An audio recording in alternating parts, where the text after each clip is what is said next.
Well, hello, everyone. I hope you're all doing well.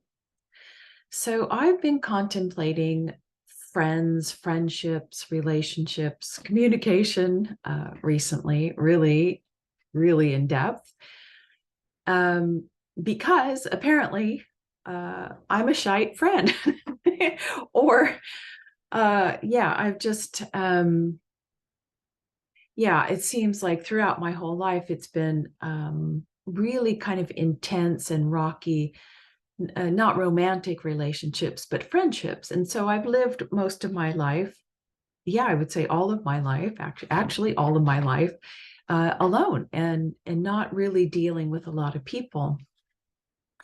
And, this is kind of like a personal share, but also talking about friends and friendship. I don't really know where to start. So yeah, recently, of course, this awakening, this peace, this beautiful stability of silence, whatever you want to call it, um, is really here. However, it's still bringing up my wounds. It's really getting down to the bottom of the vessel. I can feel it. I can feel, like they say in the I Ching, the ting. I can feel that I'm on the glaze of the ting or the cauldron. Yeah, it's really deep stuff. Anyway, where was I going with this? Yeah, so the stability and the embodiment of this peace, bliss, love, bliss, cannot maintain itself while there's still the magnetic pull in my subtle body of these wounds. And, I'm not aware of them when I'm alone and not interacting with people. And this is why the universe keeps creating a longing in me to like, oh, let me create a group. Oh, I need a friend. I want a friend. I'm feeling so lonely, is because I needed to see the deeper wounds to go there even further. And so I started some groups or a group, and was having some friendships, and it's like everything blew up just a couple of weeks ago, and it was beautiful the way it blew up, and everything's all okay, but it had to blow up because now's the time for me to deal with this stuff.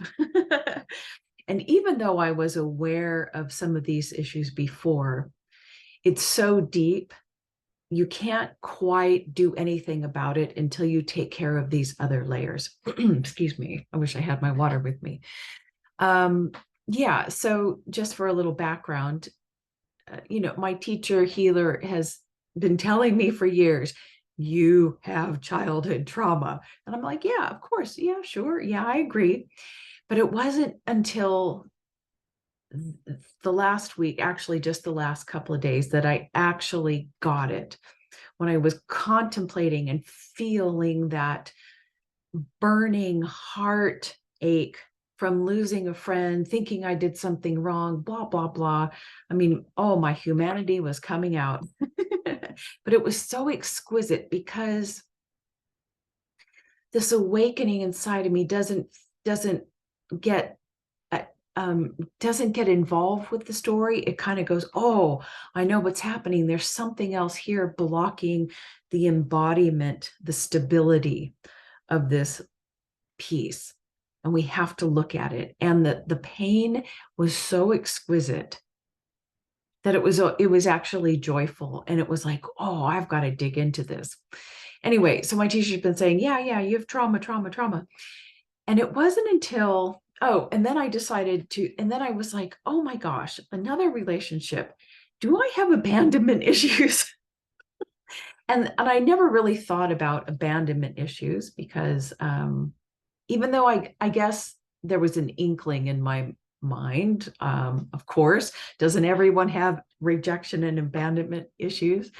Um, and it's not in my tropical gene keys profile, but it is in my Vedic gene keys profile. And this is obviously won't make sense to anybody except for gene keys people.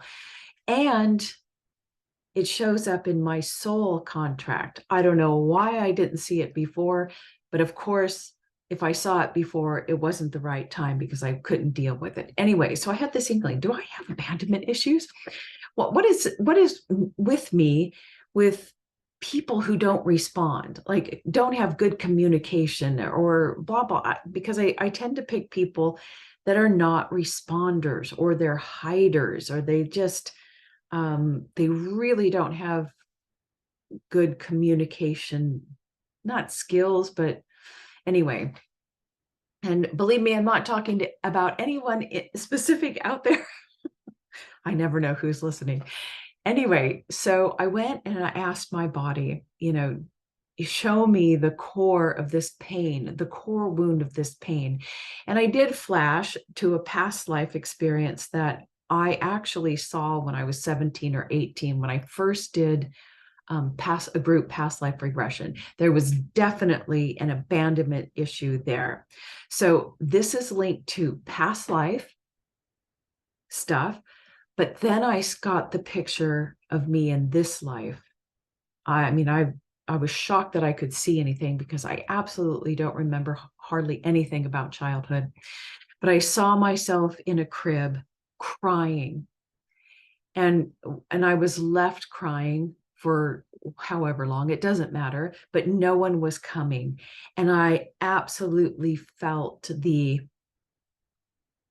that shaky terror of that little child when no one was responding to hear their cries.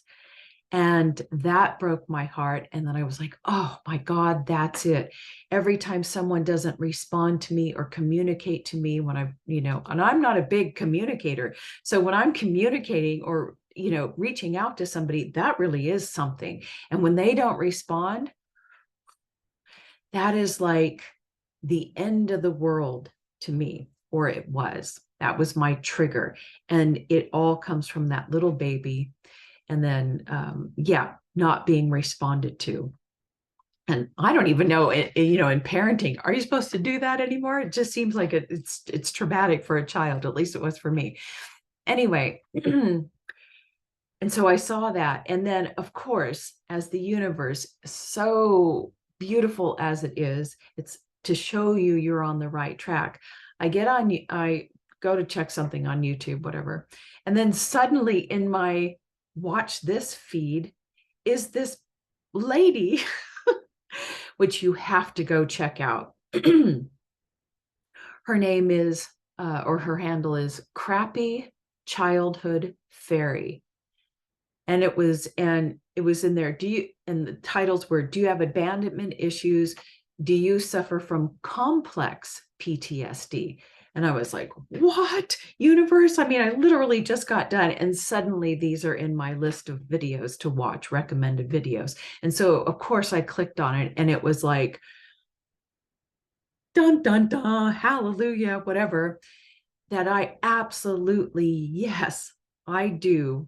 Even though my teacher has been telling me all these years, I do suffer from complex PTSD with abandonment issues. Yeah, childhood was very dramatic. No need to go into the story there, but I had it finally sunk into my body. Like I finally received it, and it was like, holy shit.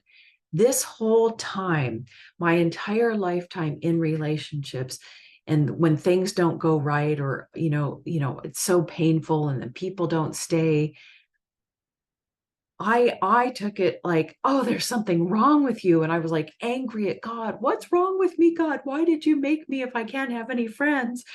I mean, I love my humanity coming out in this. It's just so beautiful. And then listening to this lady's videos, which you have to check them out. If you've had any kind of trauma or friendship, relationship issues, listen to her. I forgot what I was going to say. Anyway, it finally landed. I actually was suffering from complex PTSD, abandonment issues, and every reaction and way of interacting with others was completely normal. And do you know what a relief that is?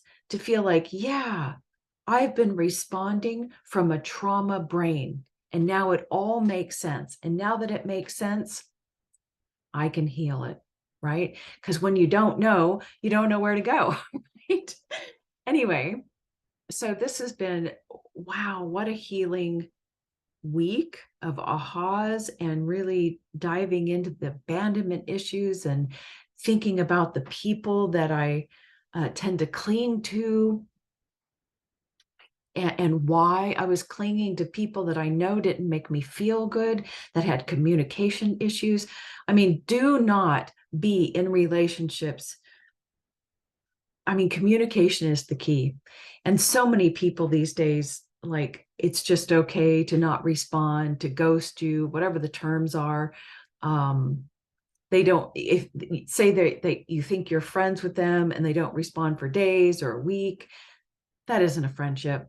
Or they have accounts where you can't tell if they're online, they're all hidden. No, that person is displaying avoidance, trauma avoidance personality, and they're just giving you breadcrumbs. I mean, go listen to the Crappy Childhood Fairy and you'll understand it. And it was so comforting for me to realize, okay, I was functioning from a trauma brain and all of my reactions were absolutely normal, but also that my feelings about the people that I was choosing, and when you're in trauma brain, you choose all the wrong people, right? That I wasn't exactly wrong in my perception of, wow, this relationship doesn't feel right. But I tried to make myself wrong. Like, what is wrong with me that I can't deal with this friend the way they are? Oh, they're just this way. No, it's not a good friend. It's not a good friend for me. Anyway, yeah, I encourage anybody out there who has difficulty with friends, relationships, and friendships to go check out the Crappy Childhood Fairy. And also, so of course, I had to look at the Hebrew numbers behind all of these words, and it's just so phenomenally accurate. It blows my mind each time I look at the energies or the light behind these words. So, okay, I'm going to share screen. We're going to go through all of these words, and it's just beautiful. Okay, here we go. Okay, so here we go. Let's just look at relationship, because friends and everything that we do with people is a relationship. And the first thing to know that a relationship, the 10 is manifestation of God. A relationship that is sent to you by God, is a manifestation by God. But also any manifestation in the physical world is a relationship, because it's a subject object. There's a me and there's you and there's a relationship. This is the foundation of, our whole world. Okay, and so that's just beautiful. It's a relationship that comes to you, is sent to you by God to help you, or by source, whatever you want to call it. The opportunities within this relationship is the 4, and the 4 is all about trust and sharing in the universe, prosperity. It is duplication, so there's procreation if it's a romantic or marriage, but it's all about helping you prosper and live abundantly on planet Earth like you're meant to. But it's also to help you shine, to share your prosperity, your individual uniqueness and expression out into the world. A relationship is supposed to help you do that. Yeah, it's to help you shine, as well as you taking your prosperity and sharing it with somebody else. What about the 4? Ultimately, the 4 is also about you coming to your conscious awareness. Okay. And the success of a relationship, hopefully, a relationship is to bring you to merge the divided aspects of yourself into one. And the 7 is a master number. It's a master communication. That means truthful communication from the true self, not the 2 divided self, one ego, one all mixed in. Okay. So that's a relationship. Beautiful. And as you notice, in every one of these numbers, every one of these words, the 7 is key: communication. And so, what is a friend? What does it mean to be a good friend? Well, the 22, beautiful. The 22 is a sign of completion, reciprocity, expansion. It's kind of like your Jupiter moment. Oh, the cat just jumped up. We gotta, okay, come on, get down. Okay, get down. All right. So, to be a good friend, or to, what is a friend? A friend is someone who, quote unquote, completes you or helps you complete you. The 22 is all about purifying. You're working on yourself, and it's to help you see your own true inner beauty. A friend a friend is one who gives as well as receives equally. There's reciprocity. um, and the 22 is all about the great orator. So there's a huge communication. So a really good friend is there to help you complete yourself, to help you to see your own beauty, to receive what you have to give, and also to give what you want, what you are able to receive. It's a beautiful, to bring you into your wholeness. I mean, just look at the symbol. Okay. And of course, a friend, the abilities of to be a good friend is communication, communication, communication, communication. And the 7 represents even the darkest of stuff, that we have to be willing to share our dark, truthful inner feelings. Communicate truthfully. Okay. No hiding. The shadow of the 7 is hiding and avoidance. And the success of a true friend is through reflection. We help the other person wake up to their true self. I am not just the fish on planet Earth. I am the fish and the ocean. Okay, and so what makes up a good friendship? Of course, the foundation is communication. When we have a good friendship, we have good communication. Everybody's available. They're truthful with each other. And it allows you to relate, to become more embodied, and to relate to everyone, not just that friend, but relate to everybody in an emotionally grounded, safe, secure, strong manner. You feel strong and safe within yourself. Emotions don't bother you. Drama doesn't bother you. It doesn't make you feel weak. You're in it. You're in it for what it's like to be a human on planet Earth. And of course, the success of all this is embodying the light of your soul into the body and grounding it into planet Earth. It grounds you here. And just the word communication, okay? Obviously, the foundation for communication is communication. And the abilities of communicating is it helps both people involved come to a new structure, a new perception of what is happening here. The success of truthful communication is it grounds spirit into the earth plane. It helps awaken and ground your creativity. It's a beautiful thing. And I just want to look at the word understanding. Friendship and understanding have the exact same numbers. So, so that's the energy and the light behind those words. And so I don't know if you're feeling awful about being in a particular friendship. I mean, just friendship, look at this. Don't settle for breadcrumbs. Look at who you're choosing, but also look to see if there's abandonment and childhood trauma that's causing you to choose the wrong people for you. Yeah, I mean, it's all about communication. And in this day and age, sadly, people don't want to communicate even face to face anymore. And I think these texting and messaging, when people are triggered, they cannot read the messages correctly. And it's just so much easier to ghost, to avoid, to not answer, to not respond. And, if you listen to my other video on ignoring, That is the deepest human insult and injury you could ever do. Can you imagine if God ignored you? Anyway, okay, that's my story. Bye.